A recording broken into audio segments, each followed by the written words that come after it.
Hello दोस्तों, मैं हूं अंबिका प्रसाद। फिर से आपको स्वागत करता हूं एक नई चीज के बारे में। आज हम चर्चा करेंगे नए वोटरों के बारे में, यानी कि नए मतदाताओं के बारे में जो इस बार 18वीं लोकसभा निर्वाचन में 18वीं साल में अपनी पहली वोट डालने जा रहे हैं। तो हर साल तकरीबन 67,900 से भी ज्यादा बच्चे 18 साल के हो जाते हैं और अपनी वोटर आईडी कार्ड करने जाते हैं। तो इलेक्शन कमीशन इंडिया की रिपोर्ट के मुताबिक इस साल तकरीबन 18 साल के 2 करोड़ बच्चे अपना पहला वोट डालेंगे, वो भी 18वीं लोकसभा निर्वाचन में। तो मैं आप सभी को बताने जा रहा हूं कि जब आप अपनी पहली वोट डालने जा रहे हैं तो उसको ना कि किसी पार्टी के नाम, ना कि किसी दल के नाम और ना ही किसी राजनेता के नाम, केवल और केवल अपना वोट डालिए अपने देश के नाम, अपने विकसित भारत के नाम। क्योंकि अपना पहला वोट देश के नाम, भारत है तो वोट है। क्योंकि विश्व का सबसे बड़ा गणतांत्रिक देश जो है वो भारत है और भारत में ही इतने जनसंख्या और 18 साल से ज्यादा नौजवान है जो कि वोट देंगे। और आप जान सकते हैं कि आपका ये जो उंगली है ना कितना वैल्यूएबल है, क्योंकि इस उंगली से ही इस देश का भविष्य निर्भर करता है और इस देश का भविष्य जो निर्भर करता है वो आपके ऊपर है। यदि इस उंगली को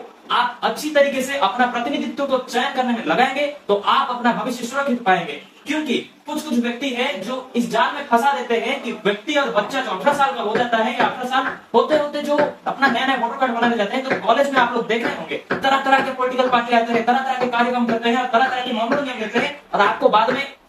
एक तो डायरेक्टली होता है या फिर इनडायरेक्टली होता है, आपको कहा जाता है कि यदि आप वोट डालने जाएंगे तो उस पार्टी को डालना है, चाहे वो बीजेपी हो, चाहे वो कांग्रेस हो या चाहे वो किसी और आपकी रीजनल पार्टी हो। उनका इफेक्ट रहता है कि नए वोटर को कैसे अपने और आकर्षित करें, क्योंकि वो सही तरीके से सही मायने में जानते हैं कि हर बार जब भी वोट होता है तो भारत का नौजवान ही देश के भविष्य और देश के वोट को निर्भर करता है। तो हर बार उनकी ये कोशिश रहती है कि आपकी वोट को वो इस्तेमाल करके अपने विजय में, यानी कि अपने इलेक्शन की जीत में इस्तेमाल करेंगे। तो मैं आपको कहना चाहता हूं कि ये जो उंगली है उसको आप ना कि किसी दल को वोट दो, केवल और केवल उस व्यक्ति को वोट दो जिस पर आपकी भविष्य टिका हुआ है। उस व्यक्ति को जानो जो कि निर्वाचन में खड़ा हो रहा है, चाहे वो इंडिपेंडेंट कैंडिडेट भी क्यों ना हो। यदि आपको भरोसा है कि वो व्यक्ति आपको भविष्य में किसी भी प्रकार में किसी भी तरीके से मदद करेगा, चाहे वो शिक्षा के क्षेत्र में हो, चाहे वो स्वास्थ्य के क्षेत्र में हो या चाहे वो सुरक्षा के क्षेत्र में भी हो, यदि वो आपको मदद करेगा, आपको विश्वास है, चाहे इंडिपेंडेंट कैंडिडेट क्यों ना हो, तो आप उसको वोट देकर जययुक्त कराए। और मेरा अपना एक दावा है कि जो व्यक्ति पहले 5 या 6 बार विधानसभा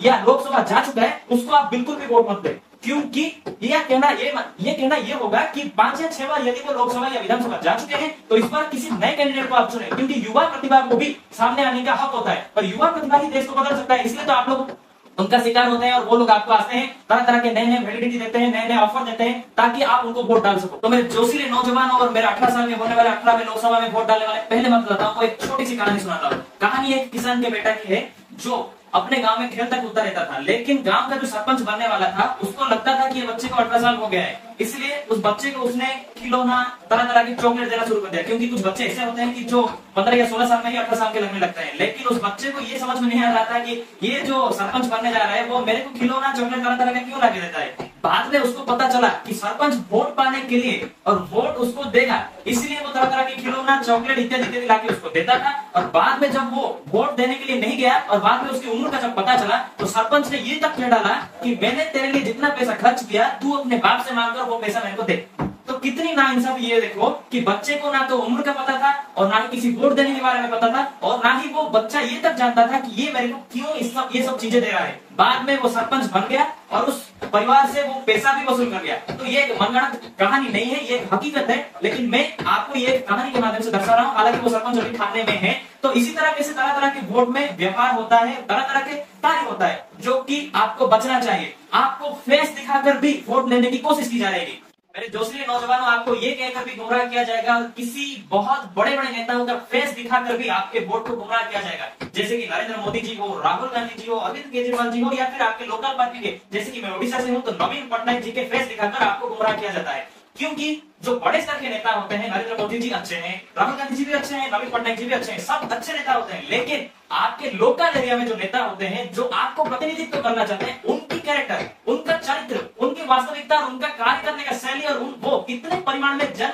नेताओं के और जनता के लिए क्या कर सकते हैं उसको आपको देखना चाहिए। वो इलेक्शन के बाद क्या क्या करने का प्रतिश्रुति देते हैं उसको देखना चाहिए। और मैं सख्त बहुत ही सख्त के तरीके से आपको कहता हूं कि 500 रुपए में आप अपना वोट कभी मत बिकना। 500 रुपए में आप अपना वोट कभी मत बिकना, क्योंकि 500 रुपए में यदि आप अपने वोट बिक दिए तो बाद में आप ये भी उस नेता के पास जाके दावी नहीं कर सकते कि आप मेरे लिए ये कदम उठाए थे और ये काम मेरे लिए करो, क्योंकि 500 रुपए में आप अपने वोट बेच रहे हो। जैसे कि सब्जी वाले की दुकान से आप जब सब्जी खरीद लेते हैं और जब सब्जी सड़ जाती है तो आप जाके सब्जी वाले से ये शिकायत नहीं कर सकते हैं कि वो सब्जी सड़ गया था तो मुझे ये दिए थे। तो उसी तरह से आप अपना वोट मत बिकिए, क्योंकि यदि आप 500 रुपए में बिकते हैं अपना वोट तो हर दिन 25 पैसे भी नहीं पड़ती है आपकी वोट की कीमत। तो आप अपने आप को सचेतन कीजिए और अपने दिमाग से सही तरीका इस्तेमाल करके सोचिए कि यदि हर साल भारत में 67,000 बच्चे 18 साल होते हैं और युवा वोटर 5 साल के अंदर 2 करोड़ जुड़ते हैं, तो आप सोचिए कुछ लोग वोट देते हैं, कुछ लोग वोट ना देकर किसी और चले जाते हैं, और कुछ लोग जो सरकारी अफसर होते हैं, जो रिटर्निंग अफसर नियुक्त पाते हैं, उनका वोट बच जाता है। तो उनका तो गलत इस्तेमाल होता होगा, लेकिन आप लोग जो है